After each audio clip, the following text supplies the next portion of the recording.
You can tell her, you can tell her anything. She's a real good listener. You can tell her anything. Yo, what's up? It's your girl, Father Longlegs. You know me, Daddy T. This is You Can Tell Me Anything, where I have comedians confess something they want to get off their chest. And I'm very excited to have my first guest of the season. This is season 5, and wow, what a season it's been for this guest. Okay, she is a podcast host of her own, a vet, in fact, from Lady to Lady to Britney's Gram to Toxic. Yep, she is the co-host of the Britney Spears documentary podcast series called Toxic, which, if you guys are under a rock, you don't know about the Free Britney movement. I'm sure you all do. It's comedian Tess Barker. What's up? Hello. How are you? So I feel like I was negging the audience with that. No, let's give them some credit. They probably know all about Free Brit. I'm sure Your they audience do. is with it, I think. I think they are. It's funny because I remember we did a show. Oh, it's not even a show. We did this still laughing background thing. Do you know what I'm talking about? Okay. Yes, for people, there's no way to explain it besides we thought we were being booked for doing more comedic lines, and it was to be fair, nobody's true mistake. The writer who recommended us, a friend who worked on the show, who I don't think she was aware of what it was gonna be, but it ended up basically being a bunch of comedians in a green room who were booked as background, and I'm, whatever. I would say I probably had the least credits of everyone, so I was happy to be here. But I just remember how upset everyone was to be there. But I remember that day because you were talking about the Free Britney movement pre this episode with Britney's Gram. You were telling us about the conservatorship, and so that takes me way back because that was the first time I was introduced to it, and then to watch the whole thing unfold was really surreal. That's right. I think that was about a month before we released the Free Britney's Gram episode, because it was when things were really starting to heat up. Yeah, because you were talking about going. I think you had not gone to the court hearing yet, but you were about to or something. It was the week before or something. Yeah, I think I had gone to one, but we had just dropped an episode where her conservator had quit abruptly, and that was when it was oh my god, what is going on here? Yeah. But look, I still get residuals from that show, and you do. You know what? It's been. I've come to love that show during the pandemic because I was who's watching this? Somebody is, because they send Thank you. tiny little residuals. But thanks for watching. Well, Tess, before we get too far, I like to start by asking my guests for a good confession, just for the listeners to get to know you. Is there something good you'd like to confess? Sure. I just finally found the perfect pair of gold hoop earrings, which I am not wearing right now because I'm wearing headphones, but it's something that I had a hair up my ass for 6 months because I just really wanted to find the perfect ones, the right size, the everything, and I did it. I got them as a gift for myself for finishing Toxic. And, congrats. That's such a good them. gift. I can't help but think of the Mean Girls reference, the white gold hoops. And you know what? I love that for you. It is tough to find perfect hoops. I mean, I always end up going the cheap route and just getting the ones that will rust and break because I lose shit. But truly, it's this getting the right size and the weight and everything. It's harder than it seems. Exactly, because I am a kind of a hoe and I do a big hoop, but those can get painful. True. That I wonder if there's got to be that. I feel like that's the next big tech startup is customizable hoops. That shouldn't be too tough. You have 3D printing now. You know what? Right. Business people out there, hit me up. I want 50%. You can customize the weight, the feel, just boom, printable hoops. Exactly. Well, Tess, besides our wonderful business venture, this podcast was sort of started. I started because I started going to therapy late, and for me, it was really life-changing, just inspired by just being able to talk freely and having a safe space. Obviously, it's comedic, so we don't have to get too serious, but I do like to start by asking guests, since everyone has such a different experience with who you confide in or whether you do go to therapy or don't. So just generally speaking, do you have a process for, when you have to talk to somebody? Do you go to therapy? Do you have a confidant? What's your sort of self-care routine in that sense? Yeah, I mean, I've been to therapy in the past. I'm not in therapy right now, thanks American healthcare. But yeah, I mean, I process things a lot. I'm like a very physical person, so I process things a lot like through exercise. Like I find it really helpful to like just go inward and like go on a run or practice yoga or meditate and things like that. So that's kind of how I do shit on my own. And then I have like a lot of, my husband and my sister and a lot of girlfriends that I talk things out with. That's great. Yeah, and I imagine just hosting so many podcasts, it's like you probably do want to bottle some things up. Something, God. It wouldn't be a bad idea, that's for sure. I feel like I don't go to therapy as much now as when I first started going, but I have like a healthy relationship with my therapist. But there are times when I'm like, I feel like doing podcasts I don't like unload on guests or when I'm a guest, but just the sense of like being able to untangle thoughts, in a kind of long form way. It's been really interesting. Yeah. Are you currently hosting? So you guys are not doing Brittany's Graham anymore, are you? No, right now just lady to lady. But yeah, cooking up other things for the future. So many things. I don't know if you remember doing like a show in the Bay Area, like you and Brandy. I don't think Babs came, but when I first moved from New York to LA, I like stopped in the Bay where my family is, and I think it was the first show I ever did in San Francisco at Cynic Cave, and you and Brandy were doing like a lady to lady show, and I opened for you guys. And I remember you had told this really, really funny story about needing to pee on the highway. It made me laugh so much. So I don't know if I've ever told you that in person, because now that we sort of know each other through comedy, I've like connected the dots. Because that was before we had officially met, and I just remember oh, that was so funny. Like, she's so funny. I do remember you from that show, because I clocked you right away because you're a Teresa that spells it the same way as me. Oh, yeah. Oh, right, because you go by Teresa. That's so interesting, because my dad used to want to call me Terry, and I felt weird about it. But I don't really meet a lot of Teresas who spell it the way I do. And I've come to, like, enjoy or, like, feel like I identify with that name now. But for a long time, I would want to try to find fake nicknames, like, at one point when I was in elementary school, I was like calling myself Savannah. Like, I don't know why. Same. I just really wanted a different name, because all the like popular girl names were like, Courtney and Katie. Lauren and Heather. I know I had the same struggle. Teresa is just not really a name for a child. When did you start going by Tess? My best friend, I had the same thing. I was like I was throwing everything against the wall. I was at one point I tried to get people to call me Seven. After, like 6 on Blossom. Okay. But my best friend, to make fun of me, called me Tessa, Roxy, Bertha, Gertrude, Mildred, Esther, Fardad, Raoul. Like, she thought that was funny, and then she shortened that to Tess. And then everyone just started calling me that, and I started like writing it on my homework and stuff. Oh, I love that. I wonder if the next generation is going to have, like, if that's almost like an out-of-date reference of making nicknames, because with avatars and handles, I feel like they have the power to just create their own identities from such a young age.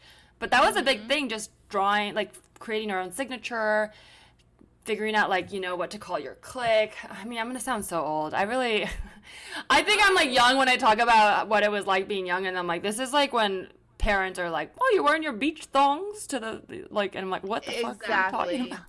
I know. Like, kids don't even know what CDs are anymore. It's truly sad. I remember waiting in line for CDs. Okay, this isn't a nostalgia podcast. I'm young, I'm hip, clearly, okay? We're going to take a quick break. When we get back, we're going to get Tessa's confession.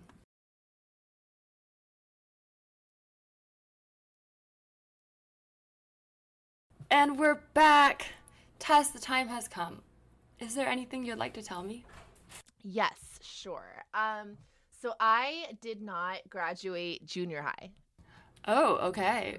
Okay, I have questions. So you did not graduate as in like sneaky, or you dropped out, or did you continue into high school? Obviously. They let me continue into high school, which I do want to just if you have any listeners in junior high, I do just want to let them know that it doesn't matter.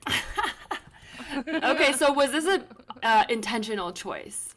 Yes and no. So essentially, I was like an insane class clown in 7th and 8th grade, like extremely disruptive, very annoying child, just constantly looking for attention. And because of that, I got suspended like all the time. What like, kind of stuff did you do? Because that suspension sounds very serious. You know what? And like in retrospect as an adult, I'll tell you the stuff I did was pretty crazy, but like I also feel like I was kind of targeted. Like I became kind of like known as like the bad kid. And I wasn't even like smoking cigarettes or doing anything like that. I was just constantly looking for attention, you know? So I became kind of known as like the disruptive kid. And so then I started getting suspended for things that I don't even think were like suspension worthy offenses, but a couple things I did. There was one time where I was known for kind of like talking a lot in my math class with one of my girlfriends who I'm still friends with. And so friendship outlasts suspensions. That's the other important lesson. Yes. But we walked into our math class and we immediately got kicked out for talking. He was like, Barker, Murphy, get out of here. And so we jammed our pencils into the doorknob of the classroom and broke them off. So the lead jammed the lock. Oh, no. And the teacher and all the kids were stuck inside the classroom. Oh my God. I mean, that's pretty funny. I mean, when you think about it from an adult point of view, it's like, that's damaging, but like children don't know that. That's adults' problem for, you know, not putting money into giving the kids what they need, which is attention and resources, and instead focusing on damaging building property. Right. And like, why was the building so poorly built that a pencil was able to take it down? Yeah, how is that supposed to make you guys feel secure against actual outside invaders if the students can lock you in? Exactly. So that was really funny. And then we didn't leave. Like we sat there and we weren't old enough to know that like you could just ditch the campus. Like so we sat there laughing at everyone stuck inside until the principal came and hauled us off. Wait, so what, this teacher just said like get out and just like, I'm not supervising you, you're done? Yeah, like that happened a lot when I was in junior high. Like all my like I've always been like a really avid reader. Like I love reading and I love talking about books. And like my one English teacher was such a bitch. Like I was genuinely always really excited to talk about whatever book we were reading, and she would just I was more engaged than like most of the kids in the class, and I still remember her saying this so often. She would go, Tess, I see you, but I choose to ignore you. Wow, that is a bitchy thing to say to a child. I mean, like, generally speaking, I know kids are annoying, broadly, you know, but, like, if you're, I mean, I relate to this heavily because I talk a lot, and I was a nerd, and I loved to talk about things I learned, but truly, like, that's, like, discouraging if you're excited. Yeah, and then, like, that same shitty teacher, I don't know why we were doing Van Gogh stuff in English class, but I did, do you know, like, that grid method where you, like, break something up into a grid and then can copy it, like, blow it? Okay, yes, like, like, tracing paper, that kind of thing? Kind of. It's like you can make a bigger version of something because you take the original image and you break it up into, like, a grid. And then you make a bigger grid, and then you can just, instead of doing the whole painting, you just do whatever's in each little square. Gotcha. So I mean, I wasn't an artist. I can visualize what you're saying, yes. Okay, so I did Starry, Starry Night on this, like, huge piece of poster board, and it was, like, that's a really challenging, I did it with crayon. And, like, every single stroke I did with crayon, and, like, over the course of doing it, I got better at it. So, like, what didn't look as good on, like, the left side as it did in the end. And that bitch gave me a C because she thought I did the opposite. She thought I got lazy at the end. This is the kind of stuff my teachers would do. It sounds like you were very self-aware, though, to understand that. Because I'm not saying that, like, she's not, you know, doing a shitty job for judging you like that. But it sounded like you were aware of it. Was that true, or was this more in, like, reflection as an adult? No, I was totally aware of it. Yeah, I was like, this is totally unjust. I was like, this was a really challenging piece. I learned in the process, like, how to get better at it. And you're not giving me the benefit of the doubt. Were you ever, like, called a know-it-all by teachers? Like, was it coming from them not feeling like almost feeling challenged by you? Maybe that's probably what was actually going on, but I was really made to feel like I was like and I was a behavior problem because the other funny like part of this story that kind of karmically ends up working out is that after college, I ended up being a substitute teacher. Okay. And many, many junior high children made me cry. So yeah, I was an obnoxious kid, but I was really made to feel like any of my enthusiasm about anything was just like problem. Like no one was like, oh, this is a kid who like is really engaged and probably just bored. Yeah. I was just bored. You were bored. You had energy, and that's how children are. There's like a way to like transmute that energy. I'm not saying like it's totally no responsibility of behavioral, because I'm sure when you're like encouraged by other kids and you get reputations, like sometimes it's nice to be like, even if you're the quote unquote bad kid and you're known for that, like sometimes you lean into it because you're like, well, I guess I'll be that because I have an identity. Definitely. I mean, yeah, and it became my whole identity, and I loved it because I did. Like, I had a huge, I mean, it's probably like the beginning of doing comedy because I every day I'd be like, what am I going to do for my people today? Oh like, my gosh. So were you like planning stunts? You were like who's that YouTuber who always does Mr. Beast? You were like the OG, like on the streets Mr. Beast. Yeah, I was always planning stunts. I did another stunt that I got suspended for was my social studies class was in the same room as home economics. So it was like there were like little kitchens kind of built into the classroom. Oh boy. And while my teacher was talking, she had a sombrero in one of the kitchens. So I put it on, and then I stood up on the kitchen counters, and I started doing like a little my God. like shimmy dance. And so for a while, like only the kids could see me and not the teacher. That just sounds fun. Also, you got suspended for that? That's harsh. Thank you. Exactly. What were, I mean, I don't know. Well, so you went to school in SoCal, and so I don't know if it's just like more strict there. Was it a private school or? No, it was totally public. Yeah. Wow. And were your parents involved? Like, did they have to like come in and talk to the teacher, or was it kind of like, well, you know, she didn't do anything that bad and she's getting good grades or whatever? The other thing, part of the other reason I was like acting out so much is like my parents were actively getting divorced while I was in junior high. Okay. So it was kind of funny because my poor mom, who's like the way, way, way, way more responsible parent, was like really upset about it and like, oh my God, what do I do with her? Do I send her to boarding school? Like I was really treated like a real problem child. But then my dad thought it was like hilarious, like was totally like every time he was the one that picked me up, he would just be like, oh man, fuck that teacher. Sure, like yeah, like they just Did you ever feel like, I'm sure subconsciously when children act out, especially when their parents, you know, there's unstable or uncertainties, I'm sure it's all related, but it sounds like you were, I guess my question is like, were you trying to get attention from them, or was kind of just generally like trying to feel more in control of your life? Like did you feel the connection between them was threatening your like stability at school? No, I think it probably came mostly from a place, honestly, of like everyone kind of knew my parents were getting divorced, and then also my cousin died when I was in 8th grade. Oh, so thank you. So I was kind of, I think, really cognizant of like people feeling sorry for me. And so I think it kind of came from a place of like, I'm going to go the opposite direction. Like, I don't want anyone to feel sorry for me. I'm just going to be really funny. Oh, wow. You literally transmuted that energy.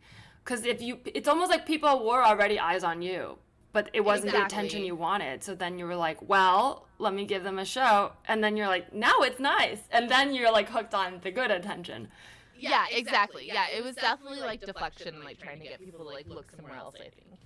Oh, wow. So how did this translate into not graduating? Were you given like warnings, or you kind of just at one point just gave up and your goal was just to entertain? Or, I mean, like how did that transition happen? I mean, they fucked up pretty bad because I think I was made aware at least a month or two before graduation that I wasn't going to be allowed to participate. And this is the other funny thing. I actually, again, like academically, I was doing fine. So I actually technically graduated with honors. Like my name was on the list of kids graduating with honors, but I wasn't allowed to walk in the ceremony. So it was really all bets are off. Like once they told me that, like I really took it to the next level. You're like, well, this means nothing, so fuck you. This super checks out. Like, It's funny because I think in comedy, like, you'll kind of know people through their stand-up, but then also you just kind of get vibes. And even though we haven't hung out that much one-on-one, I'm like, this totally checks out for you. Like, because there's so many, like, just my first impression of, like, you're a very high energy, bubbly. You always try hard if you know it's because you want to learn, but you're not going to do it on other people's terms. So all of that checks out. Like, you're not following the rules because you're scared of authority. You just genuinely liked doing well in school for the classes you did well in. And then you were like, but also, I'm going to do so well, I'm going to keep talking over you because I'm bored now. And then... Exactly. And then that was kind of like a secret weapon, too, because it was like, I think that was my way, like, doing well academically was kind of my way of getting back at the teachers, because it was like, fuck you. Okay, you're not going to ruin my future. Yeah. Damn, that is so self-aware and, like, very visionary. And honestly, I think things have changed, but when I think about how school was in the 90s, it was very, like, binary in that way. Like, because I got diagnosed as an adult with ADHD, but when I went in to get tested, she was like, it's very obvious you have it, like, when I did the test. But she was like, you probably didn't ever get flagged because you were doing well in school. Like, as much as I struggled and I would fall asleep in class, I would literally just, like, all of the signs, but my grades would stay up. But it was always just, like, I don't want to say it's a struggle in that, like, it was hard to learn. Like, I like to learn, but just all the habits around studying, around being focused, everything always felt like I had to, like, really, like, button it down to get the A, but once I did, it would be good. And I just, like, flew under the radar because it's such a binary culture where they're like, well, if you're not below average, there's nothing wrong with you. As opposed to being like, hey, maybe, like, every kid is a unique, independent person with different needs. It's not just, like, one measuring system. Well, like, once you become an adult, you're allowed to pursue whatever, like, professional path you want, right? So you can kind of find, like, a work schedule and a way of working that works for you. But, like, yeah, with kids, they're just, I assume this is still happening in schools. They kind of just have, like, a round hole, and whatever shape your peg is, like, you're just supposed to get fit in it.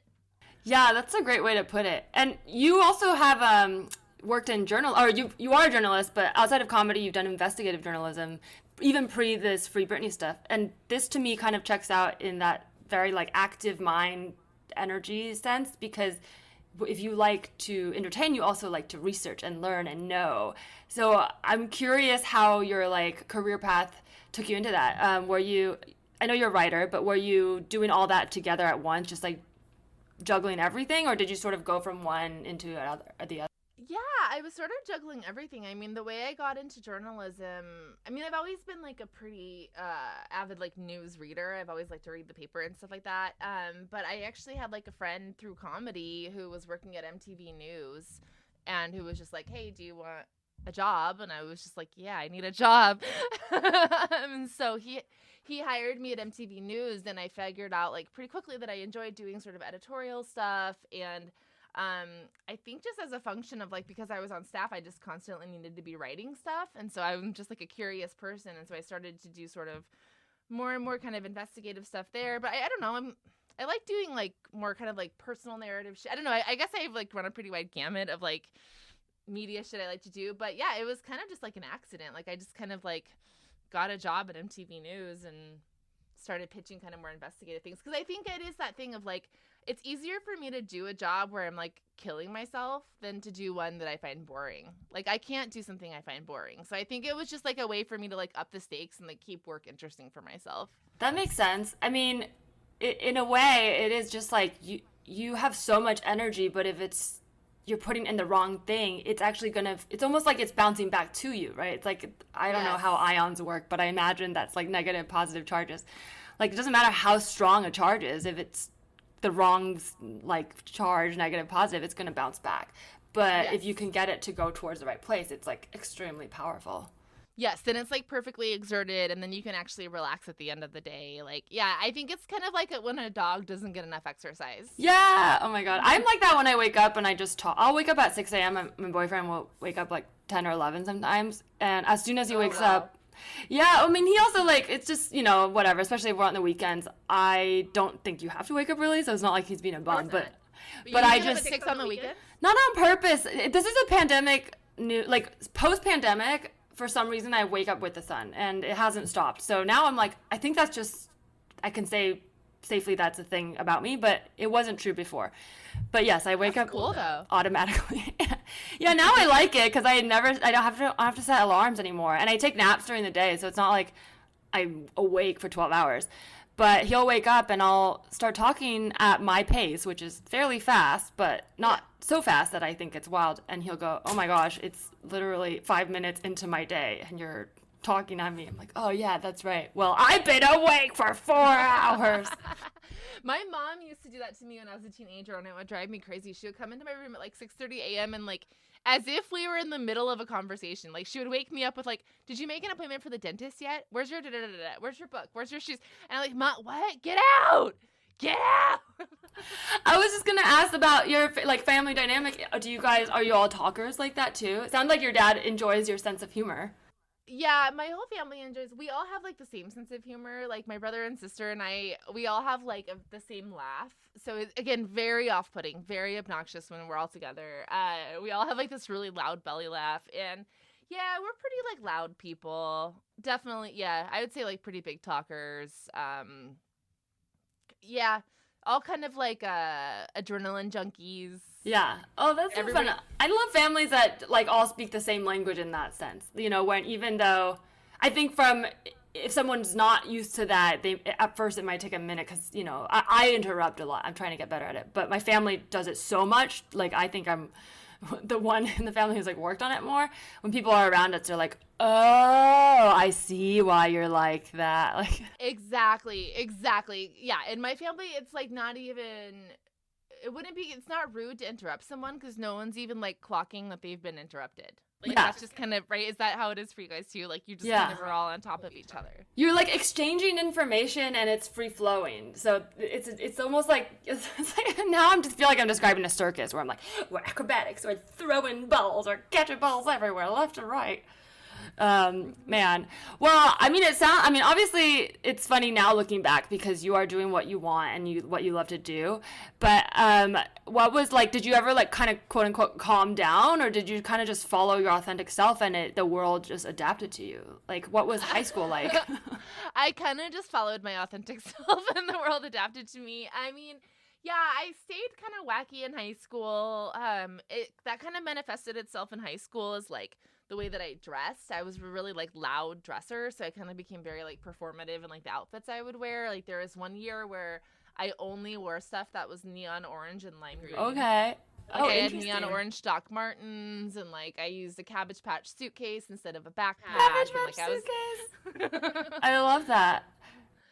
And then like once I was in high school, I also just like from a learning perspective, my sophomore year of high school, I started going to junior college at night and during the summer and like before school, and I just found that worked like way better for me than high school because I was like, oh, this is like college is a more appropriate atmosphere for my learning style because I can just choose the classes I want to take, and then like the teacher respects me, and like P.S. I can smoke cigarettes here. So that's so interesting because you would think from an adult point of view, like teaching a kid who can't focus, like, oh, you're going to have trouble in college. But in reality, you didn't have trouble learning or grasping concepts. You just didn't vibe with that learning style. And in college, when they just treat you like with respect, you don't feel like a need to act out because you're just like, oh, they expect me to do well, so I don't need to prove anything. I'll just sit here and do it. Like, I never felt like anyone was wasting my time in college. Like, in high school, I really felt like I was very sensitive to just, like, busy work and things that didn't matter. And I was like, and then once I started going to college, I was even, like, I would take, like, 2 or 3 classes at high school I was such a weird, I only went to high school for social reasons. Like, I was a really social person, so I would go to high school for, like, 2 or 3 hours in the morning to, like, see my friends. And then I would go to college and, like, you know, if there was nothing to learn, class would be canceled. Or, like, I don't know, whatever we were doing, there was, like, a reason to do it. You were never, like, sitting in college doing a word cross. True. You know? It's not like, well, the other thing, I guess, because most of them are adults, and I imagine part of school is just babysitting. Like, that's, I think, what parents found out during the pandemic when they all had to teach from home, and they're like, but actually, that's not why we send our kids to school, just to learn. It's because we don't want them here while we're working. Like, 1,000%. 1,000%. it's like, Yeah, man. Well, I'm glad that you found your path that way. So, did you attend your graduation in junior high? Like, what? Yes. Okay. I So, did. were you just standing there in the audience? Like, knowing you and hearing how you were like back then, I imagine you did not quietly sit and do nothing. So, what was the stunt or what was the plan around that? Yeah, so I had a couple stunts. The first was there was a graduation dance, and I was like, I'm not missing the graduation dance. So I snuck into that, and how I was able to stay in there, I'm still really proud of this. I would just dance with a boy to where they couldn't like the adults couldn't see my face. Like I would just tell the boy like hide my face, and then I would be like, okay, dance me over to Charlie, and then I would dance with like a different boy, and I was able to hide my face the entire time by dancing with different boys. Wow, that's so sly, and also a very like slick way to dance with all the boys. Exactly. That's like, especially in middle school. I mean, like, dance with whoever you want, but like, I feel like middle school, it's a flex just to be seen dancing with a boy. Like, it doesn't even matter if you like them. It's just like, look at me. Everyone's scared, but I'm not. Like, exactly. Oh, do you remember like the beginning of those dances? Like, everyone would be on opposite sides, and then it was like the first couple to go in the middle and do the arm dance. Oh my God. I was like not, slow dances were fine, but I was like a grinder. Like, I was growing up with, What's the Too Close and, Missy Elliott and all those songs. Like, and I genuinely was taught, like, I was so far removed from, like, my parents are from Taiwan, so they didn't even have, like, that kind of dancing, that I had so much fun doing it. Like, the shame and the part where you're, like, not supposed to be doing that kind of went over my head. So I was like grinding like real ratchet in middle school, and so fun. And I didn't really understand. Now I understand how genitals work. I didn't back then. Did you get a little too close to someone? Well, I don't think it was a problem in middle school. And all I really knew about boners in high school was more like from comedy, like the way guys make fun of boners. Like I was a very late bloomer, so I wasn't like looking at dicks. I mean, I think by like junior or senior year, I had given handjobs and stuff, but it wasn't like, I don't know, I didn't connect like Dirty Dancing to like, oh, we're gonna fuck. Like it's weird to say now because I am I'd be horrified if I was grinding with anybody in public at a bar, like just, and someone got a boner. You don't dance dirty anymore? No, I do enjoy it and I'll go with my friends, but I just mean like if someone got a boner and I was dancing with them in public and it was just like, it's a totally different mood, It's like almost like either if they're a gentleman, they might be like, hey, I need a second or whatever, which is the right thing to do. But if they're leaning into it, then it gets quickly rated R. So I'm like, as a kid, I think it was that wasn't even really, that was so far off from where we would be going. No, 100%. It didn't matter. 100%. And like, did you ever go through that phase? Did you ever go out dancing at like 18 and over clubs? Oh, I tried so hard. I mean, there was a place in the Bay called I think it was called Glow, and it's so legendary at the time that everyone who went had these stories. My mom probably did the right thing by not letting me go, but no, I was never allowed to go. One time I snuck out with my friends to try to go to a downtown dance club in San Jose, and we were majorly groped by 30, 40-year-olds, and we just were we gotta get out of here, so we left. Yeah. And we were 16, so it's No, I lived that as well. No, and to your point, I don't remember realizing it was as creepy as it was. Yeah. It was I would just go out dancing with my other cute girlfriends, and we'd be dancing all slutty, and we'd be oh, why are all these people putting boners in our backs? Oh my God, get out of here. And we would it's ew, I just want to bend over and grab my ankles and twerk without a boner in my butt. Okay. Damn. So you didn't get kicked out? I didn't get kicked out of that dance. And then for the actual ceremony, my dad, I think my mom was there. Maybe it was just my dad. But I went and I dressed up and everything. And so, ooh, the gown, you had everything? No gown. I just had a cute dress. And then when they were they forgot to take my name off of the people that were graduating with honors. And so when they read that part, all the graduates were sitting in their gowns in the front, and they were okay, and now we're going to name the names of everyone who's graduating with honors, and they named my name. So I stood up out in the audience, and I did a beauty pageant wave to everyone. And did everyone, I'm guessing everyone went wild and cheered for you. That's almost even better. I mean, you made the best of a weird situation. I could totally see teachers who, maybe there's that one teacher who's like has it out for you, who'd be annoyed and it's like, oh, like look at her acting out. But it's like, well, what do you want her to do? Be fucking sad? Like, exactly. That is what it felt like. It was like, dude, I'm 14. what do you want her to do? Like, I guess in their mind they want you to stop acting out, but clearly your goal wasn't to annoy them. Like, clearly you were trying to address your own needs, and the best you could do was to like ask for help. And when they kicked you out, you're like, well, I refuse to be just sad, so I guess I'll make the best of the situation by showing up and supporting my friends. And yeah, I think that people can learn a lot from that. And then my dad, I do remember, gave me an ungraduation gift. He Aww. gave me 2 Kurt Vonnegut novels. And that was the first time I read Kurt Vonnegut. Oh, that's really nice. Very appropriate ungraduation gift. That is. It sounds like that your dad was really supportive through that, which I think ultimately is like very, very like good, because that's, I think when children, especially like, we think we're so old in middle and high school, but we are just children. So things we do are ways to like ask for like resources, basically, whether you realize it or not. So it's really nice that even though, your dad couldn't go to school and make you graduate, he probably saw that you were a good kid and wanted to reward you. Yeah, and I think he just knew that I wasn't like, I've always known I wasn't going to be going down a traditional path in life. So I think that was part of it too, is like it took I've always known I didn't want like a regular life or a regular job. So I think I always saw everything as kind of a joke. It was like, whatever. What do your parents do? My mom is a retired teacher. Oh, okay. Okay, I'm drawing some connections here. Interesting. And again, I worked I substitute taught for years and years. And then my dad works as like a safety engineer for the oil company, so he does a lot of like flying out on helicopters to oil platforms and stuff like that. Oh, cool. Okay, I love that. That's so interesting that your mom's a teacher. Was she teaching at all while you were in school, or was she retired? That would have been like around when she started teaching, because she started teaching after her and my dad got divorced. Gotcha. Were you guys ever at the same school, or like was she ever a teacher at your school? First grade teacher. Okay.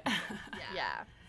Aw, I like how you've like taken. I really like this narrative of like, at first it sounds like, on paper where like you're getting suspension, you can't graduate. It's like what parents might be like, oh, it's a bad kid. But then when you actually break it down, it's like, I don't know, I prefer my kid to look up to you than someone who's just following rules, not asking questions. You know what I mean? Like, you're actually actively making choices and following through with your personality, which I think is a stronger lesson, than just being like, do what you're told.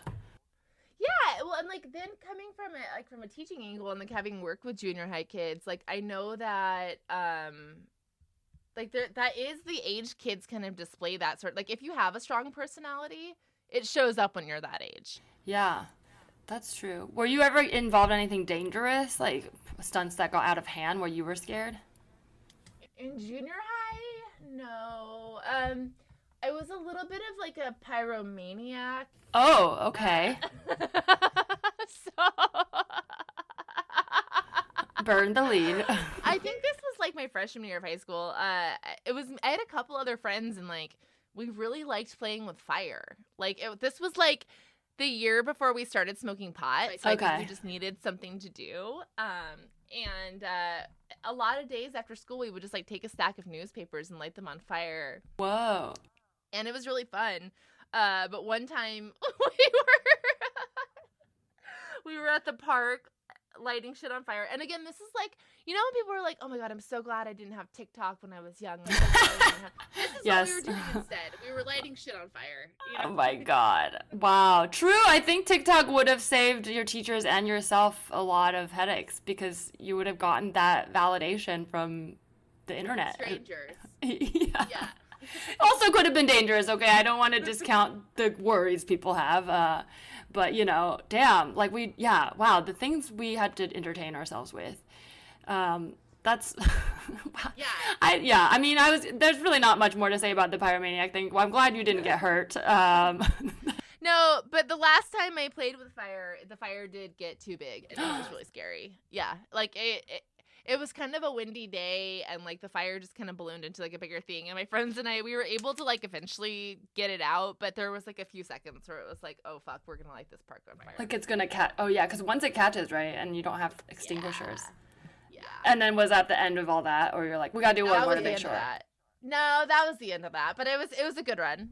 That's good. I feel like that's true learning, because it's like, you know, when people talk about rock bottoms, it's like, as long as you're learning as you go, it's one thing if you do that and then go, and now I must do that again. Like, then you're on a pattern to destruction, but that wasn't the case. Well, I'm glad that you made it through and that you are so sure of yourself. I think that there's a lot I think people can glean from that. I don't think I have any junior high listeners, but I do know I have a lot of folks who are off the beaten path and definitely had to find their own way. So I think it'll be very inspiring. I want to end with a quick game. And this is one I've done on this show before. It's called Thesaurus Lyrics, but this is the Britney edition. Very simple, silly game. I take lyrics from an artist and I look up the like synonyms for words and then basically read you like an altered version of the lyric, and you have to guess what song it is. Okay. And I feel like being such a big Britney fan, these should be easy, but sometimes I surprise myself and make them too hard. So let's see. Okay, here's the first one. Okay, this is the altered lyric. Intermittently I canter, intermittently I camouflage, intermittently I'm aghast at you. However, all I absolutely fancy is to clench you tense. Sometimes I run, sometimes I hide, but all I really want is to hold you tight. Yes, you got it. Boom. Okay, here is the next one. Okay. I don't identify as a lassie, yet so far I'm not a matron. All I demand is duration, a jiffy that is belonging to me, during which I'm halfway. I'm not a girl, not yet a woman. Crushing it, yep. Okay, here's the final one. I feel like this one is one of my favorites, but it's a little more of like a random Britney song. Okay. I have access to that bang clap that you covet, observing me from dusk to dawn. I don't presume you should bide your time. 60 seconds might be too drawn out. I don't know. You might have stumped me. I don't. I'll give you a hint. There is a feature on this song, and they are Scream and Shout? twins. No, good guess though. I don't know if they're really twins. They're the Yin Yang Twins. Oh my god. Maybe you don't know this. Well, you might know this one. It's a little older. Do you give up? Should I say it? I give up. Okay. I got that boom boom. I got that boom boom that you want watching me all night long. You know that one. Yeah. I don't know. I like that one so much. I just love how they go. Shot it. I'm gonna go to the club and get crunk with Britney. I think it was like a time when Britney was transitioning from just pop princess to like more like adult, and then just hearing her with the Yin Yang Twins, just as I said, I liked grinding a lot, and you know, Yin Yang Twins, that was my era, so I was like, great yes! Song to grind on. I think is that on In the Zone? I think it is. Right? I think so. Yeah, because that's the same one as Showdown. That was a kind of like raunchy album with there's like maybe it was Showdown, and then Touch of My Hand. I was like, whoa, okay, Britney, go off. Exactly. Yeah, that a good time. Yeah. Yeah. That was like, you know, when I was discovering, but in an innocent enough way. Like, it didn't feel like, it was like just the right timing of like, let a girl discover her body on her own terms. So, shout out to Britney. Thanks, Britt. Well, thank you so much for doing this pod. Let the listeners know where to find and follow you. Plug all the things. Sorry, I said that so weird, but. You can find me at Testify Barker. That's Twitter and Instagram. And then Toxic, the Britney Spears story. You can find all our socials at Britney's Graham. And our other comedy podcast is Lady to Lady. Yeah, so good. Check out Toxic. I've listened to all of the episodes already. It's very informative, and you guys get some really great guests across the board, Britney people and like lawyers and experts. And this podcast you can follow at Tell Me Anything Pod. You can follow me at Teresa Lee Bot. And that's it. Goodbye.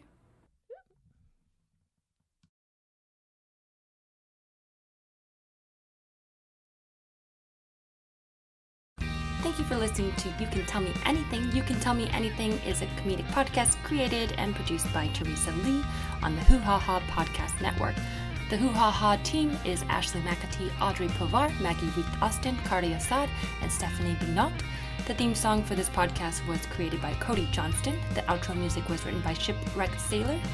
And the Hoo Ha Ha app can be found in the Apple Store to stream your favorite comedy series and laugh out loud podcasts by the funniest women in comedy. To contact this podcast specifically, you can email tellmeanythingpod@gmail.com and follow us on Instagram @tellmeanythingpod. Thank you.